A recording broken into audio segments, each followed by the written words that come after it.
Bon, bien, écoutez, bonjour à tous. Alors, tous ceux qui arrivent voilà, sur la file d'attente et tous ceux présents. Je suis Pascal Toggenburg, je ne me suis pas présenté au Merci. départ, président de la FFIE. On inaugure un nouveau format de communication auprès de nos adhérents par un webinaire ce matin à 8 heures. Voilà, j'espère que tout le monde sera intéressé. On attend évidemment en fin de vers 9 heures. Je pense qu'on aura terminé. C'est un format assez court. C'était voulu en fait avec voilà des questions et des intervenants en fait qui vont se succéder pendant cette heure. Cette matinée, enfin ce petit bout de matinée sera consacré aux offres de financement. On a travaillé depuis une année au sein de la commission économique et de manière transverse avec les autres commissions de la FFIE sur les offres de financement. Alors, les offres de financement, c'est quoi? C'est la possibilité qui vous est offerte de proposer des moyens alternatifs en fait pour que vos clients puissent étaler le paiement en fait de vos prestations pour tout type de facture, que ce soit d'un montant de 1 000 € jusqu'à plus de 100 000 ou au-delà. C'est aujourd'hui, on parle, et c'est dans l'air du temps, en fait, nos clients, que ce soit dans les actions B2C ou B2B, nos clients, en fait, souhaitent que les intégrateurs proposent des moyens alternatifs de paiement. Et aujourd'hui, le paiement complet d'une facture et d'une prestation devient de plus en plus rare. Et je pense que dans une conjoncture où finalement l'État peut-être se désengage aussi sur bon nombre de primes en 2026, sera un moyen, je pense, pour booster en fait vos ventes et que vos clients puissent étaler en fait le paiement de manière sécurisée, donc pour toutes les prestations que vous pouvez offrir à votre entreprise. Voilà. Donc le masterclass, ce webinaire en fait va se dérouler en fait les questions. Je vous invite Ce donc au fur et soir. à mesure que vous avez des questions à les poser sur le chat. On répondra évidemment à toutes vos questions. Si vous avez des questions avec les partenaires que nous avons rencontrés durant cette année écoulée, en fait, qui offrent évidemment les financements, enfin les mécanismes de financement, en fait, on transmettra évidemment vos questions et on vous mettra en contact directement avec l'ensemble des partenaires. Le webinaire, évidemment, s'accompagne d'un livret et de documents en fait que vous pouvez retrouver et télécharger sur le site internet. Donc ce qui s'appelait Booster l'offre de service. Et quand vous faites une recherche par mots-clés sur le financement, vous allez retrouver en fait tous les travaux en fait que nous avons évidemment formatés à votre destination pour pouvoir évidemment mieux appréhender toutes ces possibilités de financement qui sont offertes. Voilà, donc je voulais sans plus tarder présenter les intervenants qui vont me succéder. D'abord Renaud dans l'ordre, Renaud Collard de Soucy, donc qui est président de la commission éco. Renaud, tu es bien là? Oui, bonjour. Je ne te vois pas, si ça y est, je te vois, ouais. Bonjour, voilà, donc Bonjour. suite de Renault, François Bressolette, voilà, qui est notre chef de file IRVE et qui, évidemment, vous donnera son expérience en la matière. Cédric Guigou, qui donc un intervenant aussi qui va commencer à tester le dispositif. Délégué président départemental du Var. Bonjour Cédric, rebonjour. Je ne te vois pas, mais je pense que tu nous entends. Et Philippe, voilà, qui est là, et Philippe Zani, qui est un entrepreneur, intégrateur proche de Montpellier, qui voilà, témoignera également sur son expérience et l'utilisation de ces mécanismes de financement. Voilà, donc je vais sans plus tarder, je passe la parole à Renaud. Si tu veux bien, Renaud, voilà, nous présenter Merci. le fruit du travail que tu as réalisé pendant cette année 2025 sur ces offres. Merci Pascal. Donc j'étais évidemment pas tout seul, hein. On a une commission économique qui a travaillé sur le sujet pendant plus d'un an. Donc je les remercie. Euh, Déjà les objectifs. Bon Pascal, tu l'as dit, le contexte économique, il est en ce moment, il peut être compliqué, il est concurrentiel. Et donc la FFIE, il y a à peu près 2 ans, a souhaité apporter un nouvel outil à ses adhérents pour développer le business. Alors, vous le savez, nous le savons, les électriciens, les intégrateurs, ce sont avant tout des techniciens et un peu moins des commerciaux, contrairement à d'autres métiers peut-être comme le génie civil. Donc, il y a 6 ans, on a voulu adhérer, il y a la FFIE, il y a 6 ans, là, on remonte encore en arrière, a souhaité accompagner ses adhérents dans ce qu'on nous avons appelé le marketing de l'offre. Donc, bon, ça s'est traduit par de belles publications auxquelles vous pouvez avoir accès sur le site. Et donc, pour inciter, pour aider nos adhérents à porter des offres, alors à des solutions. Je pense évidemment aux prises de recharge de véhicules électriques, au photovoltaïque, au pilotage du bâtiment, au chauffage, aux pompes à chaleur pour ceux qui en font, pour les systèmes de contrôle d'accès, parfois aussi pour les postes haute tension. Donc, l'idée de cette prolongation de portée de l'offre, c'est de proposer également un financement. Voilà, on est toujours dans la même dynamique de pousser des offres. Ça n'empêche pas que notre marché, il est aussi sur des appels d'offres où le financement est moins pertinent et il n'est pas attendu de nos clients. Donc, les avantages, eh ben, évidemment, déjà, c'est se démarquer de la concurrence si le concurrent ne propose pas ces solutions. C'est de fidéliser et attirer de nouveaux clients. C'est aussi de préserver sa trésorerie, puisque dans une solution de financement, on y reviendra peut-être.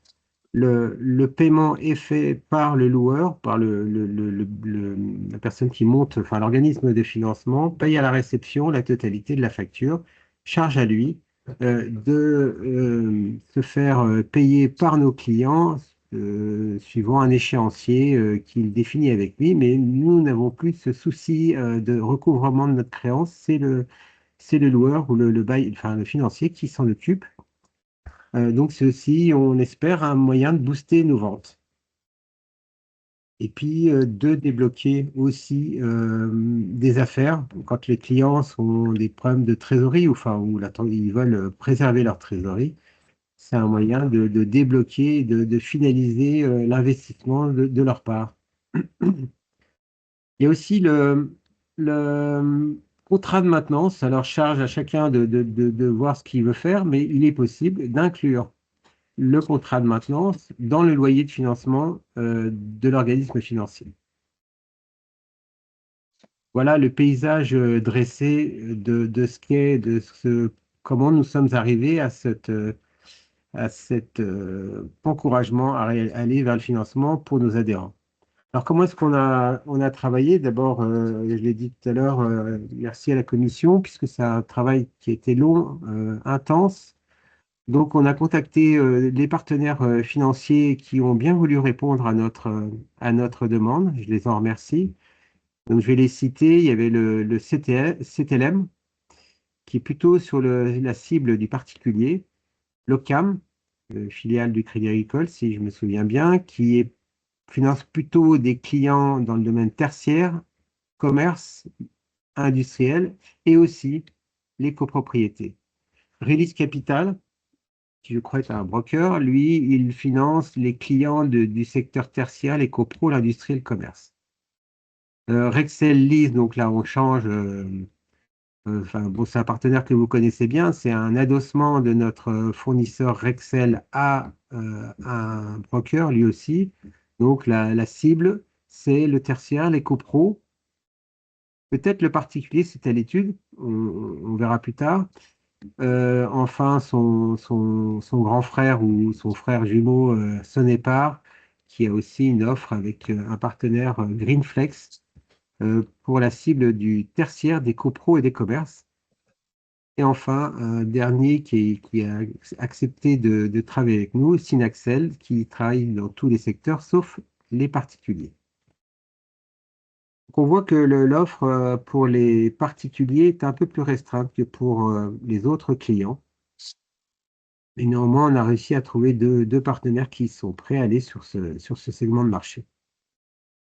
Donc la méthodologie pardon, de travail, c'est on a envoyé un cahier des charges à chacun des partenaires avec des questions. Les questions sont les suivantes. Je ne vais pas toutes vous les citer, mais il y a d'abord ce qui vous intéresse au premier chef, c'est qui sont vos clients finaux, quels sont ceux que vous acceptez de financer. Quel type de travaux? Est-ce que vous financez du photovoltaïque? Est-ce que vous financez du contrôle d'accès? Euh, Quelle est la répartition du financement entre services et logiciels? C'est-à-dire que dans certains, par exemple, celui du contrôle du bâtiment, la GTB, il y a une partie matérielle, c'est le soft qu'on achète et puis toute l'installation qu'on peut faire pour raccorder les différents éléments du bâtiment. Il y a aussi une grosse partie développement de l'intégrateur de logiciels, donc, et les logiciels on peut acquérir. Et savoir quelle est la répartition qui était acceptable pour eux entre le soft, l'immatériel et le matériel. C'est vrai que les financiers sont beaucoup plus rassurés quand ils financent une machine, une voiture. Et donc, c'était une question importante qu'on leur a posée. On leur a demandé qui montait le dossier de financement. Est-ce qu'ils sont des brokers? Est-ce que c'est des pure players? Quelle est leur organisation sur le territoire? Voilà, comment ils sont organisés? Est-ce que c'est par région ou centralisé ou plus décentralisé encore que la région? On leur a posé aussi la question sur les délais de traitement des dossiers. On leur a posé la question sur le choix du matériel par l'intégrateur. Est-ce qu'il y a des restrictions de leur part? Et puis, j'ai évoqué le sujet tout à l'heure, est-ce que le contrat de maintenance peut être intégré au contrat de financement? Et où et est-ce que vous acceptez de financer s'il n'y a pas de contrat de maintenance? Je le dis parce que c'est important, certains financeurs ne veulent pas financer si on ne propose pas un contrat de maintenance à nos clients, puisque c'est eux qui s'engagent dans la durée. Donc, s'il y a un problème de service, il peut y avoir des incidents de paiement parce que le client peut avoir un service qui n'est pas à la hauteur de ce qu'il espérait.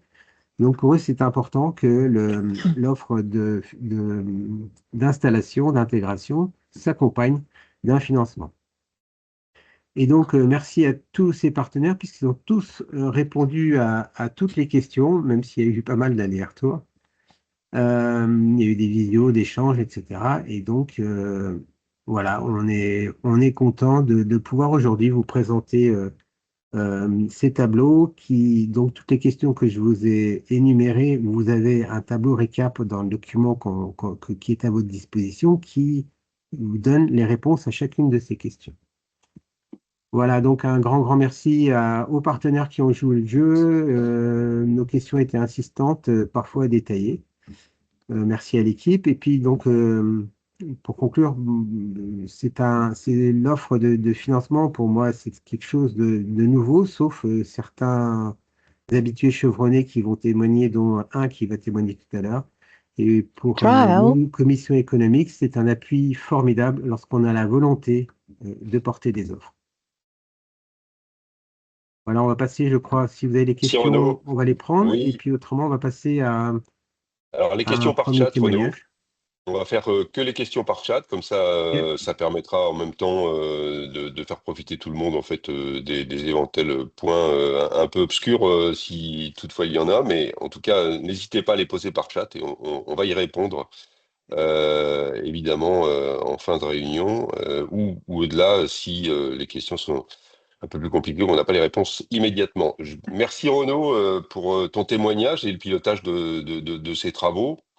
Je vais passer la parole à François dans le marché des bornes de recharge sur l'expérience et comment tu entrevois évidemment l'utilisation de ces outils pour booster tes affaires, François.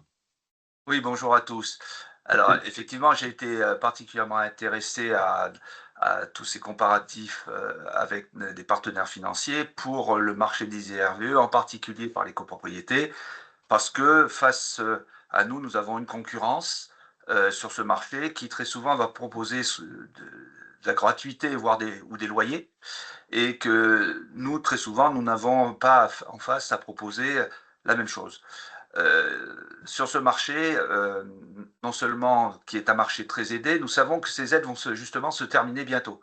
Donc il est important pour nous de l'anticiper et de pouvoir préparer les copropriétés à avoir des coûts plus importants sur les infrastructures et donc d'autant plus leur proposer des financements.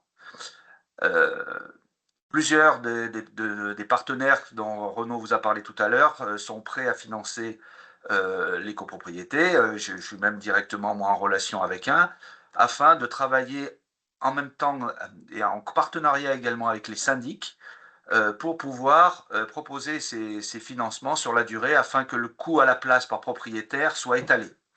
On sait très bien qu'on peut avoir dans les copropriétés des coûts assez différents, hein. Ça peut être des coûts très faibles lorsqu'on fait des équipements en sous-sol, mais dès qu'on fait par exemple des équipements sur les extérieurs, très vite le prix à la place peut se monter à plusieurs centaines d'euros et poser des problèmes de financement. Dans le cas présent, par exemple, nous allons travailler avec plusieurs syndics afin de faire, par exemple, correspondre les échéances de prêts de financement avec les appels de fonds que font les syndics auprès des propriétaires. Tout ça pour qu'on étale le plus dans le temps, sur 3 à 4 ans, on est parti à peu près sur ces durées, pour pouvoir proposer des montants dans les appels de fonds assez faibles, en quelques dizaines d'euros, afin de faire ces installations. Donc voilà, ça c'est véritablement un accélérateur pour nous de business, hein, parce que si on travaille bien entre autres avec ces syndics, eh ben, on va proposer une offre globale qui permettra à la fois de prendre en compte l'installation, mais aussi, comme le disait Renaud, la maintenance. Donc on va pouvoir mettre en place des contrats de maintenance, c'est important pour les copropriétaires aussi de savoir que leur installation sera maintenue, et les intégrer dans ce financement. C'est très important. Dans la pratique, pour faire tout cela, c'est facile. La plupart de nos partenaires vont nous donner des simulateurs directement en ligne qui nous permettront de calculer, lorsque l'on fait un devis, directement le montant des mensualités en fonction de la durée qu'on a et des échéanciers choisis. Donc ça nous permet directement sur notre offre de mettre soit un montant ou un loyer, soit, voire même qu'un loyer, ce qui est possible aussi. Voilà. Hein, les partenaires qu'on a vus sont assez intéressés car dans les copropriétés, on a essentiellement à financer du matériel pour l'infrastructure collective. Hein, c'est une grosse part matérielle, il y a un tout petit peu de gestionnaire puissance, voire de soft, mais très peu. Donc pour les partenaires, c'est quelque chose d'assez facile. La plus grande difficulté est plutôt d'arriver à convaincre les syndics que c'est bien la copropriété qui emprunte et non pas les propriétaires individuellement. Mais je pense qu'on va y arriver et c'est un bon exemple. Pour terminer, bien sûr c'est facile à faire, mais nous avons une analogie aussi pour les entreprises. Alors bien sûr, là on vous parle d'IRVE dans les copropriétés, mais sachez aussi que pour les copropriétés de tertiaires, donc des copropriétés où vous avez des plateaux d'entreprises qui louent ces plateaux à un propriétaire, et ben on a à peu près le même principe, sauf que pour les entreprises, ce qui est intéressant, c'est de pouvoir calculer le coût mensuel de l'utilisation ou la conversion de passage en véhicule électrique. C'est intéressant parce que très souvent, ils ont des LDD qui leur donnent un coût mensuel, hein, pour savoir ce que ça va coûter, et ben, on va pouvoir leur donner également un coût mensuel de l'installation et de la maintenance de l'infrastructure de recharge. Et eux, ça leur permet de faire des budgets. Donc ils sont de plus en plus friands dans les entreprises d'avoir ces financements pour calculer des coûts mensuels, y compris par exemple pour le prix de la recharge également pour leurs salariés.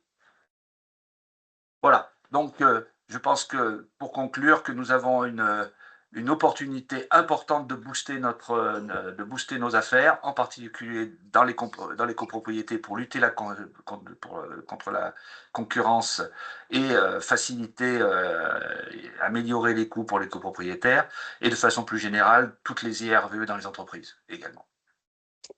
Merci François. Merci de rappeler que, évidemment, dans ton marché, le véhicule électrique se finance de la même manière et depuis plusieurs années. Et beaucoup de secteurs d'activité, en fait, emboîtent le pas pour proposer des financements et plus des achats donc en une fois, quoi, c'est clair. En tout cas, c'était très clair, merci. Moi, je voulais juste ajouter aussi que, et on l'a pas dit que, bon, évidemment, notre activité dans le secteur électrique, mais ces offres de financement sont aussi valides pour les entreprises qui ont plusieurs activités, plomberie, chauffage, clim, serrurerie, métallerie, enfin toutes les activités que certaines entreprises peuvent évidemment exercer et évidemment tous les partenaires sont prêts évidemment à étudier le financement pour toutes ces activités. Il n'y a pas de restrictions particulières pour le domaine électrique. Évidemment, on est précurseur,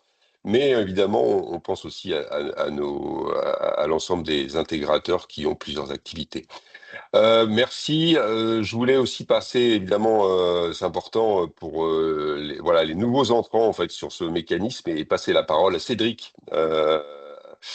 Cédric, tu as une entreprise près de Toulon et si tu peux nous donner un peu ton expérience et quelle est ton approche par rapport à ces financements?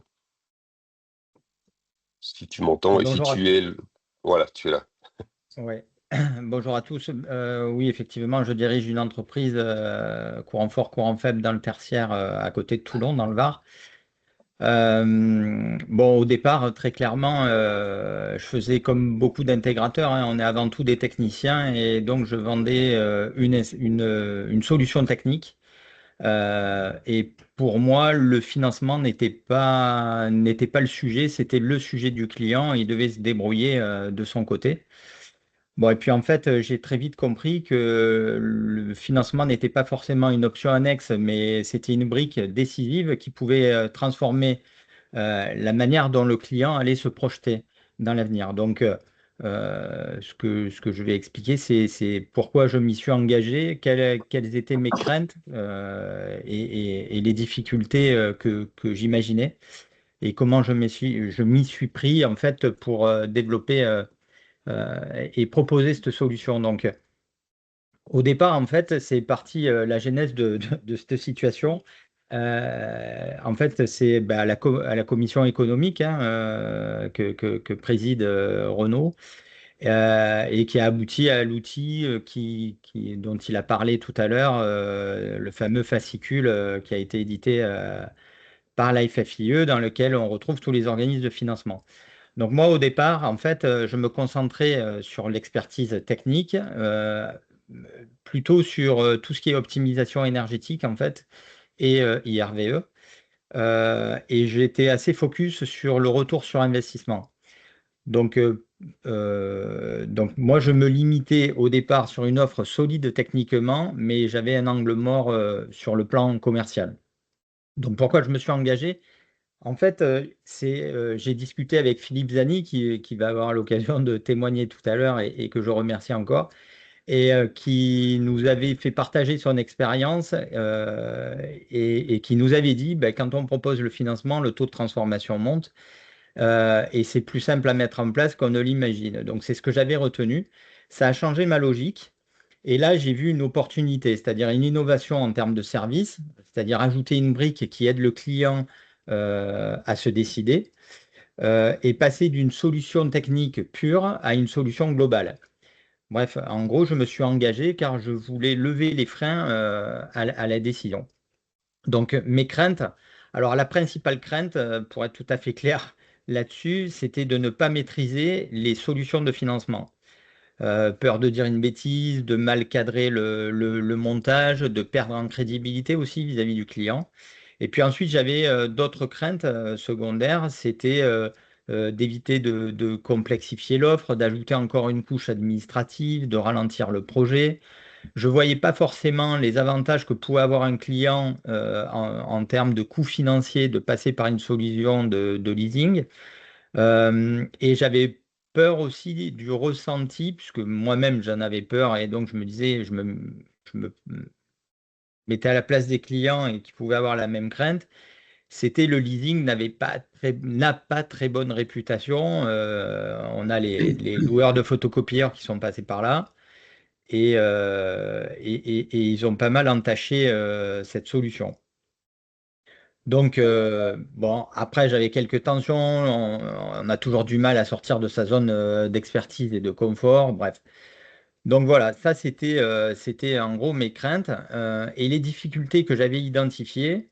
euh, En fait, c'était de comprendre vraiment le financement. Donc, du coup, il fallait acquérir des repères rapides sur le financement, c'est-à-dire comprendre qui finance quoi, dans quel cas, avec quelles conditions de durée, de loyer, de responsabilité aussi, et de calibrage des hypothèses des gains, avec une nécessité d'être robuste pour ne pas surpromettre aux clients. Alors, comment j'y suis allé concrètement? J'ai ciblé les activités pour lesquelles je proposerai un financement. Donc moi, je suis parti pour l'instant, en tout cas, sur l'optimisation énergétique et les bornes de recharge de véhicules électriques dans le tertiaire. De là, j'ai consulté plusieurs organismes pour pour comprendre et répondre aux difficultés que j'avais identifiées. Et de là, j'ai eu un entretien très constructif avec Karine de Realis Capital et qui m'a rassuré. Elle m'a rassuré dans le sens où elle m'a donné des éléments de langage face aux clients. Elle m'a indiqué prendre en charge 100% de la partie financement dans un partenariat gagnant-gagnant entre les trois parties, le client, l'organisme de financement et nous. Et également, il y avait une vraie relation de confiance avec Karine. Donc ça, j'ai déjà été rassuré. Après, j'ai simplifié le discours client. Aujourd'hui, je présente un coût mensuel de la solution face à un gain mensuel estimé pour l'optimisation énergétique. Mais ça peut être le cas aussi sur les bornes de recharge véhicules électriques quand il y a une partie paiement. Parce que du coup, le client peut fixer aussi un coût de la recharge. Et au client, j'indique en fait le reste à charge. Euh, et j'ai aussi intégré le client, c'est-à-dire c'est un package que je propose au client avec une mensualité. Alors, le premier, moi je suis tout débutant là-dedans, hein, donc, mais le premier ressenti que j'ai eu, c'était qu'en fait les clients ils raisonnent en cash flow et pas forcément en CAPEX. C'est-à-dire ils veulent avoir un coût maîtrisé, mensuel, régulier et ne pas avoir de surprise. Donc ça, c'est le retour que j'en ai eu. Euh, le client se projette immédiatement, donc il sait combien ça lui coûte mois par mois. C'est simple parce que on s'occupe de tout et donc c'est facile à mettre en place grâce à l'accompagnement de l'organisme au leader en fait. Et on s'occupe de tout, donc il est plutôt satisfait. Les appuis que j'ai utilisés là-dessus, bon, c'est l'expérience et les échanges entre les adhérents qui ont eu cette expérience. Hein. Je parlais tout à l'heure de Philippe Zani, et puis également du fascicule de la FFIE dans lequel que tu as présenté tout à l'heure, Pascal, Mhm. ou Renaud, je ne sais plus. Alors aujourd'hui, moi ce que je vois, c'est que le client a une réception positive parce que le modèle il est jugé lisible, concret, attractif. Que, en fait, par rapport à l'optimisation énergétique, ben, je m'aperçois que les mensualités, grâce aux économies réalisées, la mensualité, enfin, l'économie couvre quasiment la totalité de la mensualité. Donc ça, c'est avantageux. On est dans l'ordre de 70-80%. Alors, le reste à charge, du coup, pour le client, pour vous donner un ordre d'idée, euh, sur un des clients où on a bouclé là, en gros, l'optimisation énergétique, ça représente 400 euros par mois et la mensualité du leasing, elle est à moins de 500 euros. Donc, ça veut dire, et sur une durée de 5 ans. Donc, ça veut dire que ça lui coûte pas très cher sur 5 ans et ensuite, il pourra bénéficier des avantages des économies d'énergie. Et ça, je raisonne à un coût réel de l'énergie chez le client par rapport au contrat qu'il a et à coût constant, sachant que l'énergie, on sait qu'elle va augmenter. Voilà, le ressenti personnel, ben, au début, j'étais prudent. Maintenant, je le vois plutôt comme un accélérateur de décision, une montée en gamme de notre offre.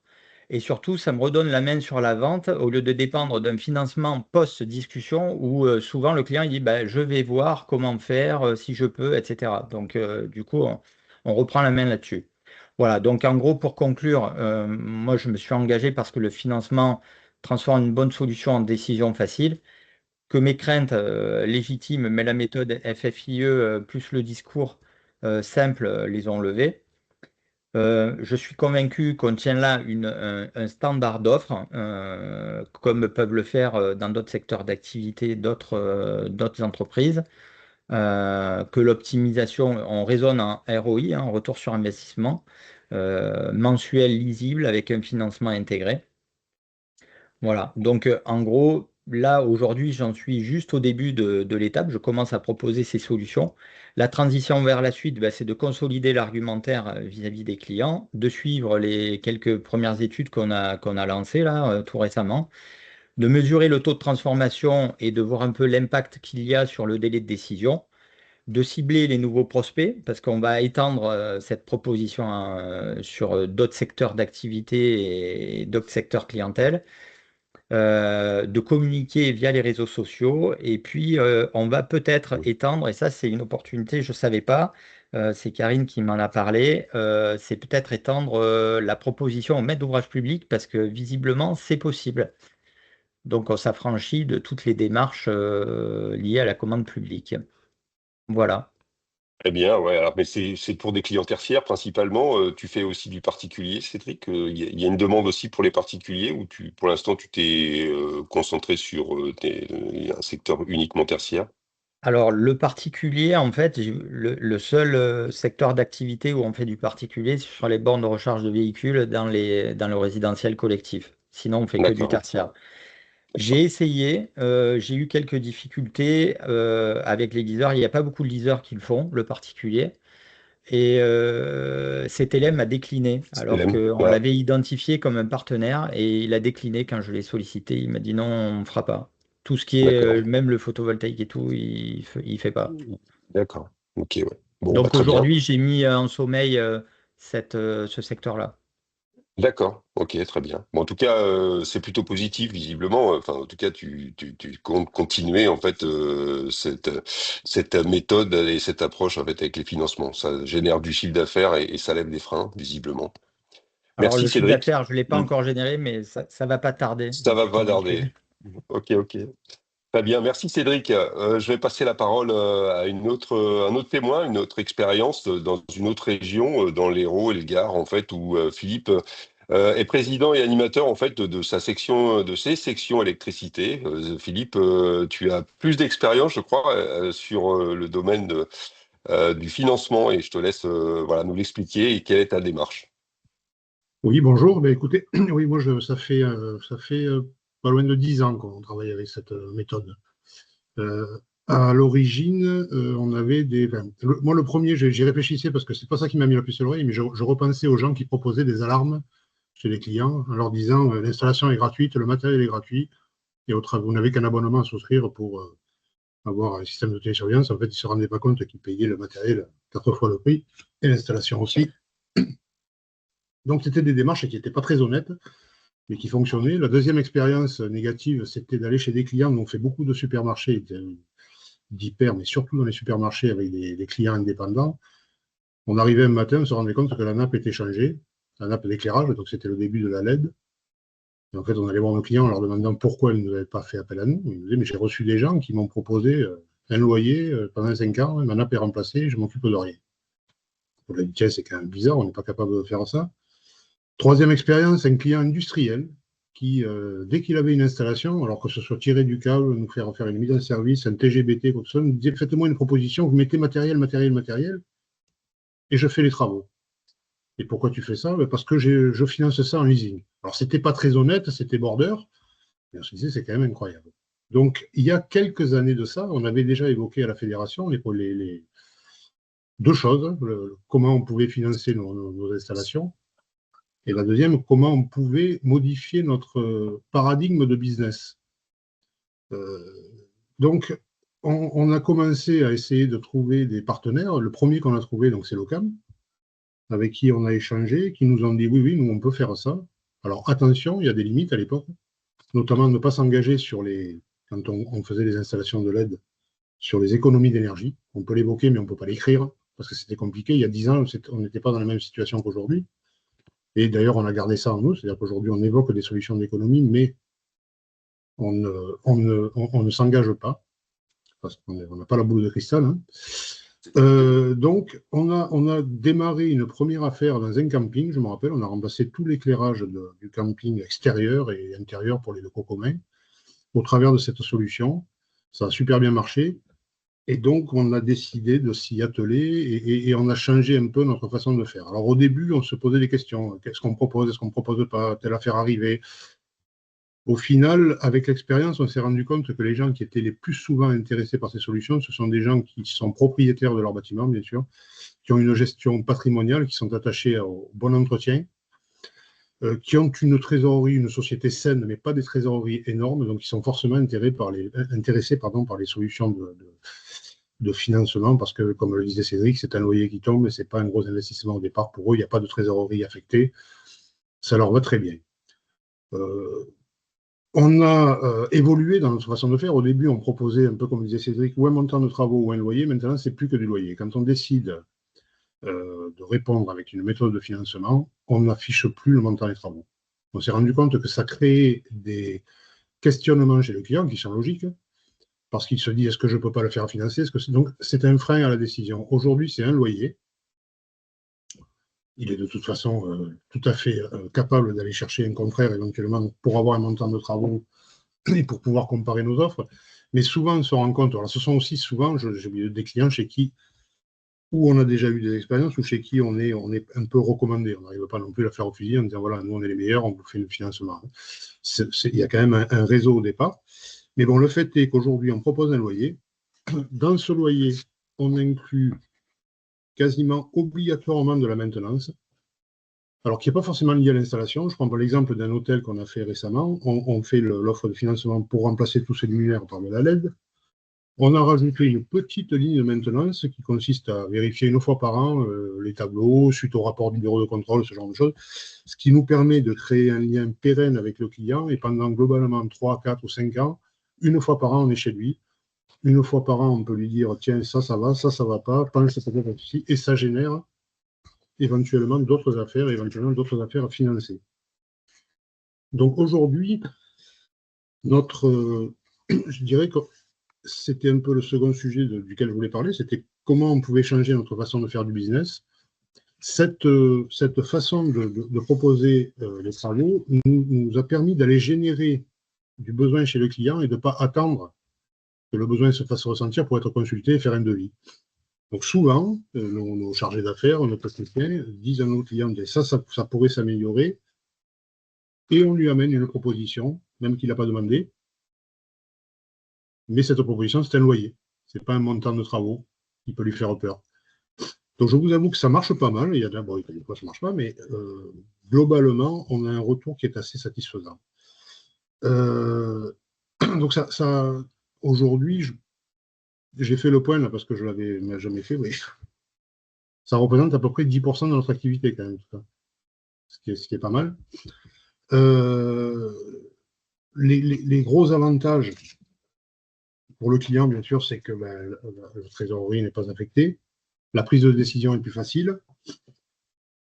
On a aussi la possibilité de proposer une montée en gamme de façon plus évidente. C'est-à-dire que pour pas beaucoup de plus dans le loyer, on peut proposer des solutions plus efficaces. Donc, j'insiste sur cette notion de maintenance. Parce que certaines installations la nécessitent, mais quand ce n'est pas forcément nécessaire, ça nous permet d'être présent chez les clients. Voilà, donc moi je n'y vois que des avantages, mais surtout n'est pas réalisable de cette façon-là.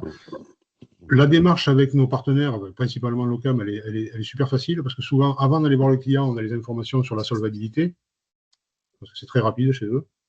On a des outils qui sont mis à nos dispositions pour pouvoir faire des évaluations de loyer, ce genre de choses. Donc, on est assez autonome. La prise de décision elle se fait de façon commune, mais on a quand même aujourd'hui des facilités pour ne pas être obligé d'aller demander. Les choses sont un peu. Il y a quelques années, on avait même fait une formation de nos chargés d'affaires pour avoir une expertise un peu plus poussée dans la démarche commerciale, pour pouvoir répondre aux clients quand il avait des questions un peu plus liées à l'aspect financier des choses. Donc voilà, moi je voulais témoigner pour vous dire que c'est vraiment une expérience positive qui est éprouvée chez nous. De toute façon, j'y réfléchissais aussi en entendant parler, mais ça fait longtemps qu'on loue les voitures, maintenant on loue les perceuses, donc on loue beaucoup de choses parce que ça nous évite de faire des investissements. Souvent, on ne sait plus quoi en faire quand la voiture est en fin de vie. La perceuse, on n'ose plus la changer parce que la batterie est pourrie, mais la perceuse est encore bonne. C'est quand même pour le quotidien du chef d'entreprise que nous sommes des solutions qui sont assez faciles et qui nous aident à réfléchir à d'autres choses beaucoup plus compliquées. Donc voilà, je ne vais pas insister lourdement, mais voilà, je vais témoigner du côté positif des choses. Pour nous. Merci Philippe, ouais, c'est enrichissant. Alors moi j'avais une question qui me brûle les lèvres. Comment, qui porte les offres en fait dans ton entreprise? Est-ce que ce sont les conducteurs de travaux ou est-ce que tu as une personne dédiée voilà, ta comptable ou Non, on a, oui, quelqu'un de sédentaire? on a un interlocuteur chez nous qui est spécialisé dans le contact avec la société de financement. Par contre, ça, je suis assez content. Nos chargés d'affaires aujourd'hui ont la logique d'aller le proposer. C'est-à-dire qu'au travers des différentes expériences qu'on a eues, ils se sont rendus compte, même pour eux, c'est beaucoup plus facile parce que souvent, il y a cette petite appréhension quand le montant des travaux vous semble un peu cher. Je ne vais pas proposer une offre comme ça, c'est compliqué. Avec le montant des loyers, c'est beaucoup plus facile pour eux. Et puis, ils sont un peu rodés maintenant. Et sincèrement, le commercial est fait par les chargés d'affaires. On sait même, à une époque, on s'est posé la question de savoir si on n'allait pas prendre un commercial pur et dur. Bon, on reste des techniciens, c'est une démarche qu'on n'a pas franchie. Mais Renaud doit s'en souvenir, en commission économique, on avait souvent envisagé l'idée de dire, j'en reviens, aller générer le besoin et pas attendre que le client ressente le besoin. C'est des démarches qu'en tant que technicien, on n'a pas. Nous, il faut qu'on aille au fond du fond, il faut qu'on soit sûr de ce qu'on propose. Donc, on n'a pas franchi le cap, mais je dirais pourquoi pas. Parce qu'à un moment donné, il y a un certain nombre d'affaires qui sont récurrentes, qui se ressemblent. On n'a pas besoin de faire des études techniques hyper poussées. Et je le redis, certains de nos concurrents qui ne sont pas forcément électriciens vont chercher des affaires par ce moyen-là. Donc, c'est. C'est vrai. C'est vrai, il y a l'alarme, la téléphonie, enfin, il y a des secteurs d'activité qui ont démarré plus tôt et pas forcément des fois avec une très belle image. Voilà, on citait l'exemple des photocopieurs parce que c'est vrai que le souci pour nos clients, c'est de dire, bah voilà, on est embarqué et quand est-ce que ça se termine en fait. Mais mais quand on a une démarche honnête et logique, je pense que on peut le présenter de manière complètement différente et je pense que beaucoup de clients peuvent y adhérer, c'est clair. Et peut-être que, merci Philippe encore, et peut-être que ça sera l'objet d'un nouveau webinaire, en fait, comment structurer son offre commerciale. Est-ce qu'il faut ou pas franchir le pas et avoir des purs commerciaux, en fait, dans son entreprise pour booster ses ventes? Peut-être que c'est possible, en tout cas, bon nombre d'entre nous, en fait, ont des commerciaux purs. Moi, j'en suis l'exemple et ça marche plutôt bien, en fait, parce que c'est quand on a une démarche formatée, c'est parfois plus simple pour des non-techniciens d'aller vendre et ils ont peut-être aussi l'envie de vendre plus forte qu'un technicien qui toujours se raccroche à une partie technique. Et c'est peut-être aussi une réflexion que nous allons porter à la FFIE. En tout cas, merci à mes trois intervenants. Merci aussi à l'équipe dans l'ombre Carole, Philippe, j'oublie Karine et Clotilde qui ont imaginé et formaté ce webinaire. Je voulais vous rappeler que les questions, si vous avez des questions, vous avez le chat qui permettra donc de formater et de répondre favorablement évidemment à toutes vos interrogations. Exact et aussi alors un QR code qui devrait s'afficher pour la qualité et si ce webinaire vous a plu. Pour résumer, comme disait Philippe, faut pas attendre que le client demande parce que c'est vrai que dans nos démarches depuis des décennies, en fait, l'entreprise est guidée par la demande de ses clients, mais je pense qu'il faut peut-être inverser un petit peu l'ordre des choses et que l'entreprise soit force de proposition, comme tu disais, Philippe. Euh, il faut, je pense, pas hésiter une fois qu'on a l'outil en main, que ce soit sur un portail ou un tableau Excel ou directement une API qui va générer directement un loyer par rapport à votre montant hors taxe de travaux, de proposer ce financement parce que c'est vrai que pour des montants importants, ça permet peut-être de faciliter évidemment la décision positive en fait d'acceptation des travaux. Et beaucoup de gestionnaires dans les entreprises, évidemment, raisonnent sur des loyers mensuels. Pour un exercice comptable, évidemment, c'est beaucoup plus facile, même si l'amortissement, on le connaît, c'est aussi un calcul comptable. Mais aujourd'hui, les gens veulent simplifier un petit peu leur démarche et avoir, je pense, un lissage sur voilà, 48 ou 60 mois ou au-delà, des montants de travaux qui sont nécessaires et qui permettent aussi de proposer la maintenance. C'est important. On a travaillé sur la maintenance. Vous avez également sur le portail de la FFIE, donc ces guides maintenance que vous pouvez utiliser en fait pour prolonger évidemment votre relation avec vos clients et surtout pour offrir donc des installations en fonctionnement pérenne et vous permettant évidemment de proposer des améliorations au fur et à mesure des années sur les équipements électriques que vous gérez donc auprès de vos clients. Euh, voilà, donc quelques questions complémentaires. Alors je vais vous les lire juste en direct. Il y a quelques questions pour nos intervenants. Comment les chargés d'affaires déterminent la durée de financement à proposer? Alors, je pense que c'est une question pour Philippe. Si tu es, évidemment, si tu peux répondre en fonction donc Oui, oui. d'équivalence en durée d'amortissement des travaux. Est-ce que c'est le terrain finalement, tes chargés d'affaires qui le déterminent, ou est-ce que tu as un cadre formaté pour lequel tu ne bouges pas? C'est deux choses. En fonction du montant des travaux, on va proposer 2, 3, 4 durées. Par exemple, D'accord, je sais pas, je vais dire, pour 50 000 euros, on va proposer entre 3 et 5 ans. Donc, on est d'accord que le client ne sait pas qu'il y en a pour 50 000 euros, mais ça, c'est entre nous. Et le client choisit. La d'accord. majorité des affaires, c'est entre 3 et 5 ans. Euh, voilà. Il y a un point sur lequel je veux vite revenir, j'ai oublié de le dire, un Hmm, des gros avantages, c'est le recouvrement, quand même, parce qu'en fait, on est payé immédiatement. Hein. J'ai bien aussi, sûr. au lieu d'aller courir après C'est nos factures, important. voilà. Ouais, ouais, c'est C'est important, l'organisme de financement qui, derrière, gère le recouvrement de ses loyers. bien sûr. C'est rien, mais c'est beaucoup. Voilà, donc pour la durée, donc nous, les chargés d'affaires, ont pris l'habitude. Oui, c'est entre. Voilà, ça dépend du montant des travaux. Si après les travaux sont beaucoup plus importants, on en discute entre nous et avec le client. D'accord. Très bien. Merci Philippe. Bon, merci. On va évidemment clôturer dans quelques minutes ce webinaire.